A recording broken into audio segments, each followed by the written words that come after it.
Bonjour à tous, aujourd'hui je vais vous présenter le remplacement des disques et plaquettes de frein avant et des plaquettes de frein arrière donc sur une Mini Cooper S année 2008. Bon, donc la première étape, étant donné qu'on va intervenir sur le circuit de freinage, on va venir donc ouvrir le bocal du liquide de frein pour éviter de faire une surpression de liquide de frein. Pour avoir accès donc aux écrous de roues et pouvoir enlever les roues, il va falloir donc enlever le petit cache donc situé à ce niveau là. Alors pour ce faire, ce que vous pouvez faire, vous pouvez prendre un tournevis en plastique et venir donc le glisser derrière. Alors moi je mets un gant, vous pouvez mettre un chiffon ou quelque chose comme ça pour protéger, pour éviter de rayer. Et donc on va venir tirer le cache plastique en arrière pour pouvoir le sortir. Voilà ce qui va nous donner donc accès aux écrous de roues. On a également un écrou anti-vol, donc il va falloir également enlever donc avec la douille anti-vol. Bon, donc une fois les caches écrous enlevés, on va donc venir enlever donc les écrous de roue.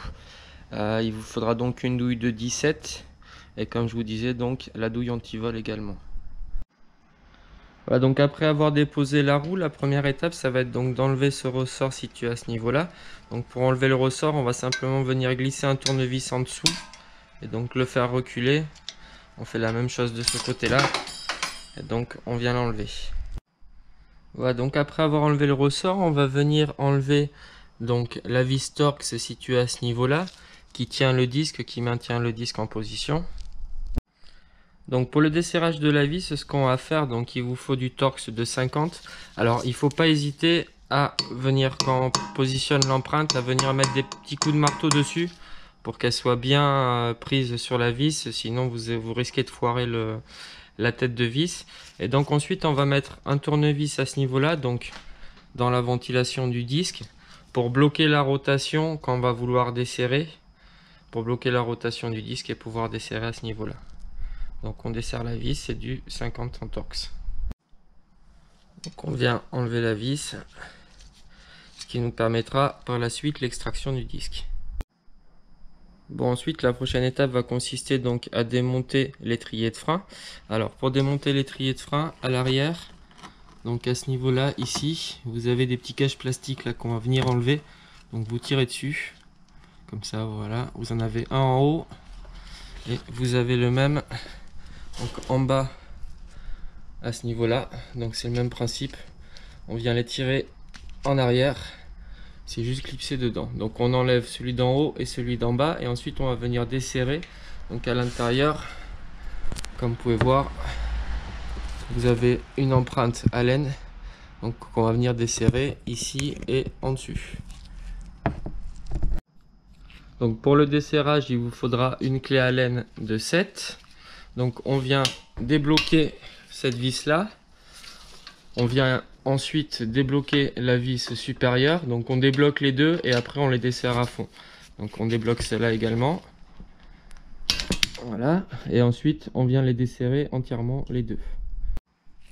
Voilà, donc je vous montre au niveau du desserrage, on voit en dessous à ce niveau-là donc la vis qui tourne. Voilà, donc on la desserre entièrement, on peut faire ça à la main, et ce qu'on fait une fois qu'elle est entièrement desserrée, on continue encore un peu à l'amener vers l'arrière pour faciliter après donc à ce niveau là l'extraction. Voilà, donc on la desserre et ensuite on la tire un peu vers l'arrière donc pour se simplifier les choses. Donc voilà, une fois qu'on a fait ça avec la vis d'en dessus et d'en dessous, on va pouvoir donc décaler l'étrier de frein. Alors juste pour se laisser un peu plus de place, on va simplement venir donc enlever le petit cache à ce niveau là et donc dégrafer.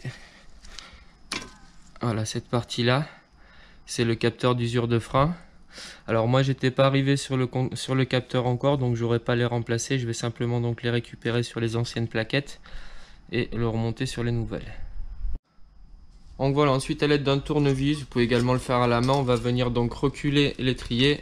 Donc on fait ça un peu en haut et un peu en bas. Pareil, on passe le tournevis donc à ce niveau là en haut. Donc on fait levier aussi. Et on va venir donc retirer l'étrier de frein. Alors si même avec le tournevis vous avez un peu de mal à retirer l'étrier de frein, c'est dû à la petite collerette que vous avez sur le disque de frein qui bloque la plaquette.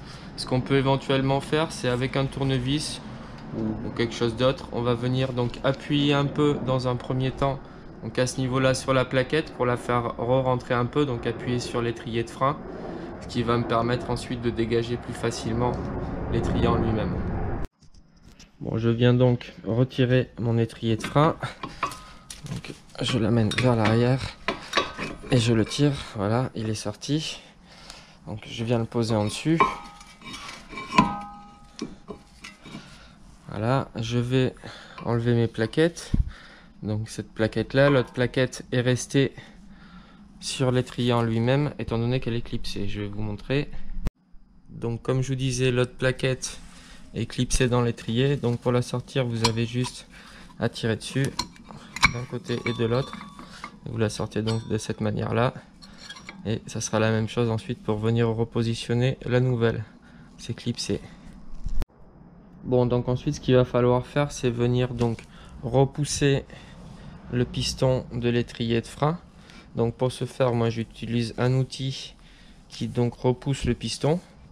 Donc j'ai juste à serrer et ça vient repousser le piston. Donc on remet le piston dans sa position initiale, c'est-à-dire au maximum rentré. C'est pour ça que c'était important d'ouvrir le bocal du liquide de frein, parce qu'on va faire remonter le liquide de frein vers le bocal. Donc voilà, on le repousse à fond. Et ensuite, une fois qu'il est bloqué, vous allez sentir, vous ne pourrez plus aller plus loin. Une fois que c'est bloqué, on vient donc mettre les nouvelles plaquettes de part et d'autre. Et ensuite, on va démonter le disque. Ensuite, sur les anciennes plaquettes, ce qu'on va faire, c'est donc venir récupérer le témoin d'usure. Donc situé à ce niveau-là, étant donné que le mien n'a pas été abîmé, je vais pouvoir le récupérer. Il n'y avait pas de voyant d'allumé au tableau de bord. Donc pour ce faire, il va falloir prendre un petit tournevis et venir le pousser vers le bas. C'est simplement clipsé. Donc on l'amène vers le bas pour pouvoir l'enlever de la plaquette et on viendra le remettre sur la nouvelle plaquette. Voilà, donc comme je vous ai expliqué, le témoin d'usure est glissé donc dans cette partie de la plaquette, à ce niveau-là. Il est fait de la manière suivante. Donc vous avez une gorge qu'il faut rentrer donc dans la plaquette. Donc comme je vous disais, pour l'enlever, il suffit juste de la tirer et de la déclipser. Bon, on va maintenant donc passer au démontage du disque. Donc pour le démontage du disque, on a le support de l'étrier de frein qui nous gêne, donc il va falloir le démonter, étant donné qu'on ne peut pas amener le disque, il y a les pattes à ce niveau-là. Donc pour le démontage, il va falloir ici desserrer les deux boulons donc présents là. Donc vous en avez un là et un en dessus. Donc on va venir desserrer ces deux boulons. Voilà, donc pour le desserrage du support d'étrier de frein, il vous faudra une douille de 16. Donc on vient débloquer celle d'en dessus et celle d'en dessous. Donc on débloque les deux et ensuite on les desserre entièrement. Voilà, alors après il faut faire attention quand vous enlevez la deuxième vis, parce qu'après ça va vous tomber dessus, donc il faut tenir ça et en même temps enlever la deuxième vis. Voilà, donc on vient ensuite simplement donc enlever le support. Voilà, ce qui va nous laisser accès au disque. Alors pour enlever le disque, ce qu'on va faire dans un premier temps, on va venir mettre des petits coups de marteau, donc tout autour du disque à ce niveau-là. Dans un premier temps, en fait, c'est un peu pour décoller la rouille. Et ensuite, à l'arrière, bon, moi je prends un petit marteau, mais c'est un gros marteau qu'il vous faudra. À l'arrière, on va venir taper sur le disque pour pouvoir donc le sortir. Voilà, donc une fois le disque extrait, je vais venir donc repositionner mon nouveau disque en faisant bien attention à faire coïncider donc la vis Torx avec le trou à ce niveau-là. Bon, j'ai donc remis mon disque neuf, je suis venu positionner donc ma vis Torx pour pouvoir donc bien placer le disque. Je l'ai serré sans la serrer trop fort, je la resserrai ensuite comme je vous ai montré tout à l'heure en insérant le tournevis, mais une fois que j'aurai reposé au moins le support d'étrier de frein. Bon, donc ensuite ce que je vais faire, je vais mettre du frein filet, donc du frein filet sur les vis du support d'étrier de frein et je vais venir donc le repositionner. Voilà, donc une fois mes vis prépositionnées, je viens donc les avancer au maximum et ensuite je resserre donc les deux au couple. Bon, donc une fois le support opposé, je viens donc remettre mes plaquettes neuves. Donc je mets celle-là à ce niveau-là. Et ensuite l'autre de l'autre côté, je vais venir directement la clipser dans l'étrier de frein. Donc dans un premier temps, je vais venir donc remettre le témoin d'usure, donc le reclipser dans la plaquette, et ensuite je viendrai clipser ma plaquette dans l'étrier. Donc une fois l'étrier dans sa position, on va venir donc resserrer les deux vis. Alors bien faire attention, ne pas hésiter à le faire bouger un peu l'étrier. On arrive à le voir donc à ce niveau-là par en dessous, le filetage, que vous soyez bien en face du trou. Donc on vient resserrer un peu celle d'en dessus et celle d'en dessous, et ensuite pareil, on serre les deux au couple. Bon, donc une fois les vis serrées, on va venir donc repositionner les petits caches plastiques. Donc il y a juste à les mettre et à les pousser. Donc on fait pareil en dessus et en dessous. On remet les deux. Voilà, et ensuite on va venir remettre également donc la connectique. On va la reprendre sur le bouchon et venir donc refermer le bouchon qui va nous bloquer la connectique. Voilà, et ensuite dernière étape, on va venir remettre le ressort. Voilà, donc pour remettre le ressort, rien de bien compliqué, on vient le positionner en premier dans un trou et sur la patte, et ensuite on fait la même chose donc au niveau d'en bas, on le repositionne et on le fait passer. Donc on force un peu dessus, on le met bien ici à ce niveau là. Je peux pas le faire en même temps parce que je filme. Voilà, j'ai maintenant donc repositionné mon ressort. J'en ai terminé avec ce côté-là. Je vais faire la même chose de l'autre côté. Alors je vais pas vous détailler la manipulation parce que c'est exactement la même chose que ce côté-là. Je vous montrerai ensuite comment faire les plaquettes arrière. Voilà, donc on passe maintenant aux plaquettes de frein arrière. Donc les plaquettes de frein arrière, la première étape, ça va être comme à l'avant, de venir enlever ce ressort présent ici. Donc on va glisser un tournevis, comme je vous ai montré tout à l'heure, de part et d'autre. Et donc on vient retirer le ressort. Voilà, donc la deuxième étape, similaire à celle de l'avant, on va venir enlever donc les deux caches à ce niveau-là. Donc un en dessus et un en dessous présent ici. Donc on enlève les deux pour pouvoir venir donc desserrer l'étrier de frein. Voilà, donc ensuite je précise que donc mon frein à main est desserré. Ce que je vais faire, c'est venir enlever donc le câble de frein à main pour pouvoir me permettre de sortir plus facilement l'étrier. Alors on prend une pince, on vient le tirer donc pour le sortir à ce niveau-là. On le tire en arrière, on le lève et on le fait sortir de son logement.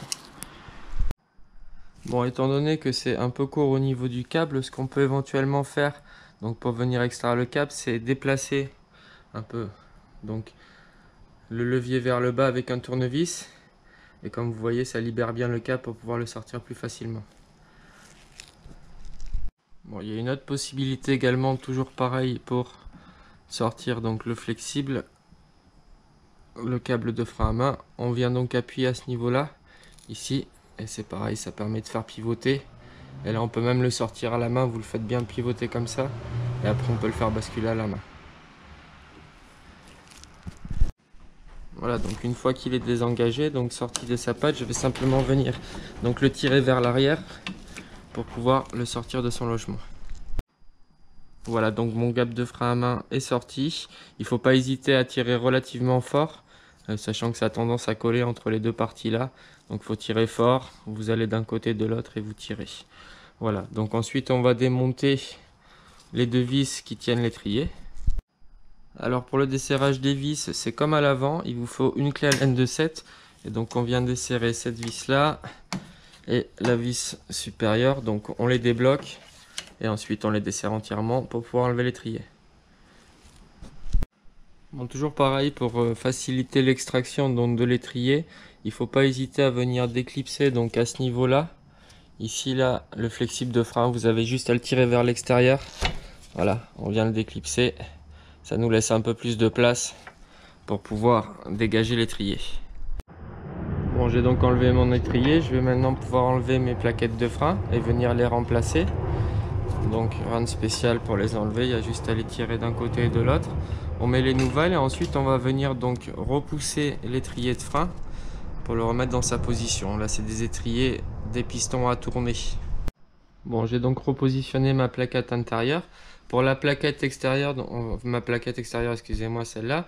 Donc pour ma plaquette intérieure, celle qui va du côté piston, En fait, on voit ici sur les plaquettes neuves, vous avez un emplacement donc à ce niveau-là où va le piston. En fait, il va falloir venir glisser la partie métallique, donc cette partie métallique là, dans le bout de l'étrier qui présente une gorge à ce niveau-là, et donc il va falloir glisser la plaquette dans la gorge. Mais dans un premier temps, on va repousser l'étrier. Alors donc pour repousser l'étrier, il va falloir un outil spécifique. Alors moi je vais utiliser ce type d'outil là à dents. Donc les dents vont venir rentrer à l'intérieur. Alors normalement il faut un outil à 4 dents, mais avec 2 dents c'est suffisant. Donc vont venir rentrer à l'intérieur à ce niveau là. Et donc me permettre d'accrocher l'étrier pour pouvoir le faire tourner et en même temps le repousser. Voilà, donc une fois mon outil positionné dans le piston, je vais donc venir tourner dans le sens des aiguilles d'une montre pour pouvoir repousser le piston vers l'intérieur. Voilà, j'ai donc repoussé mon piston dans sa position initiale. Alors ce qu'il faut faire attention, étant donné qu'on tourne, c'est à pas accrocher donc le soufflet avec le piston. Alors si vous voyez que ça commence à vous accrocher le soufflet, comme vous voyez, moi, mon soufflet est bien propre, il s'est bien mis comme il faut. Si vous voyez que ça commence à accrocher, donc pour le rentrer, on tourne dans le sens des aiguilles d'une montre. Donc vous retournez un peu à l'inverse et il va avoir tendance à se repositionner bien, et ensuite vous repartez dans l'autre sens. Voilà, donc une fois que mon piston est rentré, comme je vous ai expliqué tout à l'heure, on va venir loger dans la petite gorge à ce niveau-là la partie métallique de la plaquette de frein. Donc comme je vous disais, on vient glisser ici la partie métallique dans le piston. Voilà, donc là ma plaquette est en place. On voit bien qu'on peut la faire déplacer au niveau du piston. On va maintenant donc remettre en place l'étrier de frein. On repousse un peu les colonnettes pour que ça puisse passer et on remet en place l'étrier de frein. Donc après avoir repositionné l'étrier de frein, on va venir donc serrer la vis supérieure et la vis inférieure. Donc on les serre un peu en premier les deux et ensuite on vient donc les bloquer. Donc on resserre en dessus et en dessous. On va venir donc repositionner le câble de frein à main en le faisant repasser dans le trou à ce niveau là.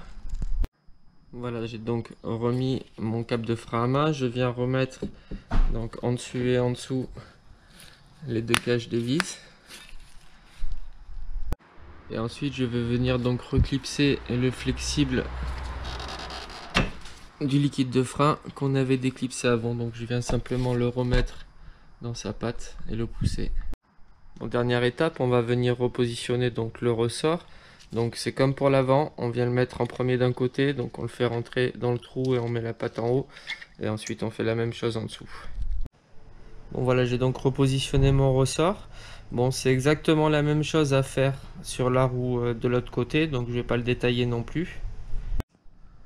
Voilà, donc une fois qu'on a terminé l'avant et l'arrière, on va venir donc réajuster le niveau du liquide de frein. Alors en général, il aura tendance à monter, donc on va venir l'ajuster pour le mettre au niveau maxi. On viendra remettre le bouchon du bocal et ensuite l'opération sera terminée. Il faudra simplement venir pomper sur la pédale de frein avant de partir, avant de rouler. Sinon vous allez avoir la pédale molle. Donc on pompe 2-3 fois sur la pédale de frein, voire 4-5 fois jusqu'à ce qu'elle revienne dure. Et ensuite on peut démarrer et rouler sans problème. Bon, j'en ai donc terminé avec le remplacement des freins sur la Mini. J'espère que ce tuto a pu vous être utile.